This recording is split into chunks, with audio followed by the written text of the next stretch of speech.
Hello guys, pag-usapan lang natin ang breaking news. Finish na, exclusive. Daniel Padilla spotted sinusuot ang regalo ni Catherine Bernardo na sombrero. Grabe ba?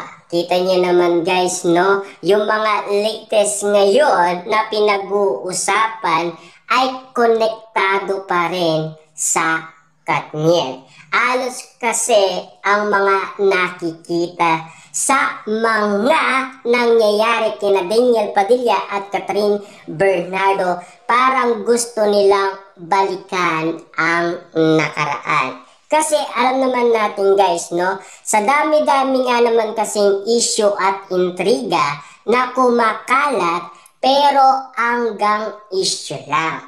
Ayon kasi sa bali-balita, paano na daw si Mayor Mark Alcala kung ganitong sitwasyon ang nangyayari kina Daniel Padilla at Catherine Bernardo. Ang katanungan pa nga ng ibang mga pambansang marites tulad na lang guys ni Christy Fermin, Ogie Diaz. Ayon naman kasi kay Christy Fermin, waiting pa rin si Catherine Bernardo kay Daniel Padilla. Kaya hindi nakakapagtaka lahat ng mga ginagamit ni Daniel Padilla na spotted sa kanya ay alos mga regalo ni Catherine Bernardo. Kaya nga naman guys, no, kung mapapansin ninyo, talagang si Catherine Bernardo ay lahat napapansin ang bawat kinikilos ni Daniel Padilla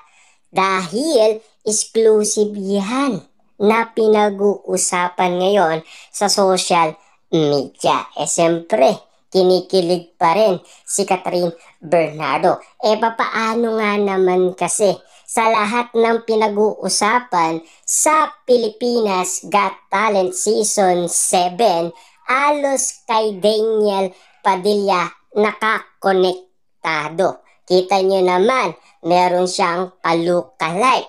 Kaya nga naman, kapansin-pansin, nag-iiba ang kinikilos ni Catherine Bernardo. May along tuwa at kilig at alos ang mga nasa studio ay mga Katniel fans ayon kasi sa bali-balita. Kaya nga naman guys, no, kung mapapansin ninyo ang iyawan at sigawan at kiligan sa studio ng Pilipinas Got Talent Season 7 dahil urado si Catherine Bernardo. Kaya kapansin-pansin, ilang beses nag-promote yan si Catherine Bernardo.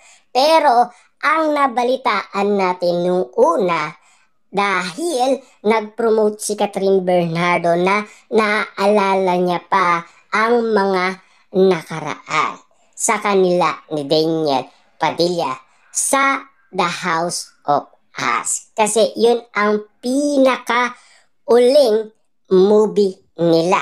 Ito pa ang nakakakilig niyan. Dahil sa theme song ng The House of Us, meron contestant na tumugtog ng gitara dahil sa request ni Eugene Domingo. At yun daw ay para kay Catherine Bernardo. Kaya nga naman itong si Catherine Bernardo, inawit niya pa at may along kilig na kilig at namumula pa ang kanyang pisngi. Dahil kitang-kita yan guys ng karamihan dahil hindi yan maitatago ni Catherine Bernardo na namimiss niya at mahal na mahal pa rin niya si Daniel Padilla. Lahat naman guys ng ginagawa nila ay trabaho lang.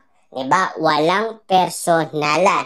Sa daming mga isyong nabalitaan natin patungkol sa mga nalilink kay Catherine Bernardo, hanggang intriga lang, hanggang issue lang. Pero hindi naman tumatagal. Pero ang pinakamatindi dito, si Alden Richard lang, ang pinakamatagal. Pero ito pa ang pinag-uusapan ngayon. Kung ano na nga ba talaga ang level ng sitwasyon ni Catherine Bernardo at Daniel Padilla.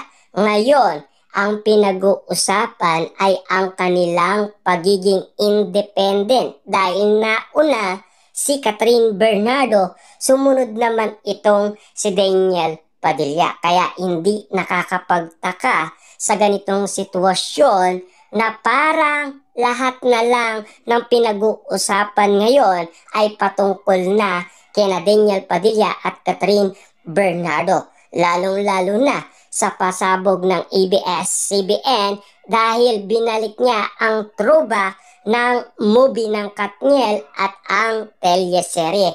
Kaya nga naman guys, kumukuha ng simpatya ang ABS-CBN sa lahat ng tao kung ano nga ba ang masasabi nila patungkol umano kina Daniel Padilla at Catherine Bernardo. Kung nais pa ba nilang masilayan sina Daniel Padilla at Catherine Bernardo na back to back. Kasi meron pang naiandang movie noon February 2020.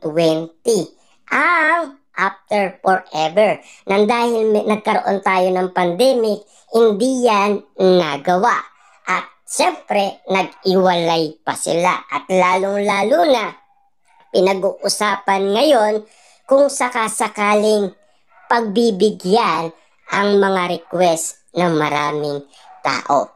Pero suggestion naman ng balita, huwag masyadong magmadali dahil hindi pa daw prepare ang lahat ng tao kung sakasakaling makabalik ka agad sina Daniel Padilla at Catherine Bernardo. Pero take note si Catherine Bernardo ay meron siyang pinirmahan kontrata noong February 2024.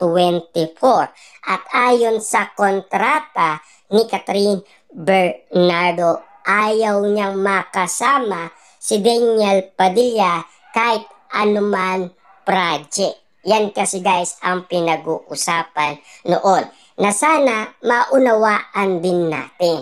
Pero kung sakasakaling nagpaparamdam si Catherine Bernardo dahil alam naman natin na mimiss niya rin si Daniel Padilla dahil kinikilig naman siya at yan ay spotted, di ba?